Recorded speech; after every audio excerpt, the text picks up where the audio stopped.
இறைவா, வாழ்ந்தாலும் இறந்தாலும் உன்னோடு மட்டுமே, வாழ்ந்தாலும் உன் கரம் பிடித்து வாழவே ஆசைப்படுகிறேன், இறந்தாலும் உன் மடி மீது மட்டுமே இறந்து போக ஆசைப்படுகிறேன்.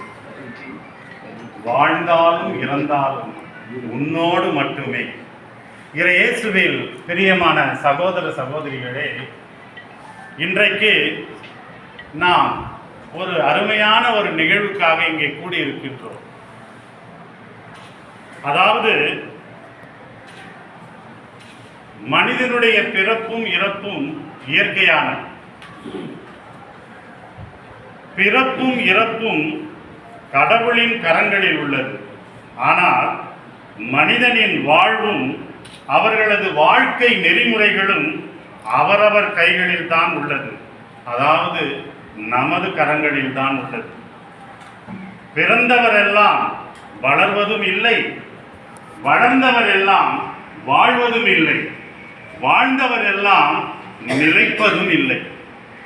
பிறந்தவரெல்லாம் வளர்வதும் இல்லை, வளர்ந்தவரெல்லாம் வாழ்வதும் இல்லை, வாழ்ந்தவரெல்லாம் நிலைப்பதும் இல்லை.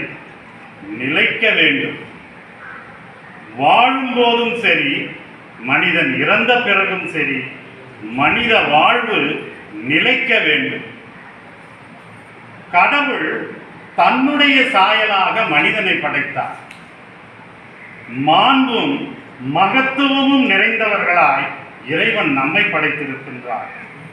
மனிதமும் மனித நேயமும் தெய்வீகமும் மனித மனங்களை ஆட்சி செய்யும் போதுதான் அங்கே மனிதன் கடவுளை பிரதிபலிக்கின்றான். ஒவ்வொரு மனிதனும் கடவுளை பிரதிபலிக்க வேண்டும். நாம் எல்லோருமே இறைவனை பிரதிபலிப்பவர்களாக இருக்க வேண்டும். அறிவையும் ஆற்றலையும் விவேகத்தையும் தெய்வீகத்தையும் மனிதனுக்குள் வைத்த இறைவன் மனிதனிடம் எதிர்பார்ப்பது என்ன? தெய்வீகம் கலந்த மனித நேயம், தெய்வீகத்தையே பிரதிபலிக்கும் மாசற்ற இதயம், அந்த தெய்வீகத்தையே உள்வாங்கிய மனித மாண்பு. மனிதனின் பிறப்பும் இறப்பும் சரித்திரம் படைக்க வேண்டும். வாழும் போதும் வாழ்வை முடித்த பிறகும் நமது வாழ்க்கை பயணம் சரித்திர ஏடுகளில் பொன்னெழுத்துக்களால் பதிக்கப்பட வேண்டும். நன்றாக யோசித்து பார்ப்போம். பிறந்தோம், வளர்ந்தோம், வாழ்ந்தோம், இறந்தோம், அதோடு முடிந்துவிட்டது வாழ்க்கை. அதுதான் வாழ்க்கையா? அதுவா வாழ்க்கை? அதுவல்ல வாழ்க்கை. பிறந்தோம், வளர்ந்தோம், வாழ்ந்தோம், சாதனை படைத்தோம், சரித்திரமானோம், இறந்தோம், இறந்தும் வாழ்கிறோமே, அதுதான் வாழ்க்கை. அது மட்டும்தான் வாழ்க்கை.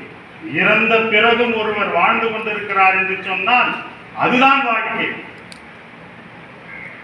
ஏறத்தாழ 137 ஆண்டுகளுக்கு முன்னால் பிறந்தவர் அருட்பணியாளர் தாமஸ் கவான் டஃபி அவர்கள்.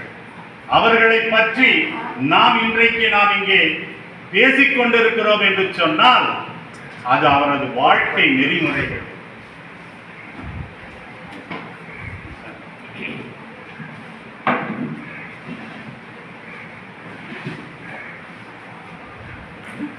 இயேசுவை பாருங்கள், நம் இயேசு கிறிஸ்துவை பாருங்கள். பிறந்தது என்னவோ மாட்டு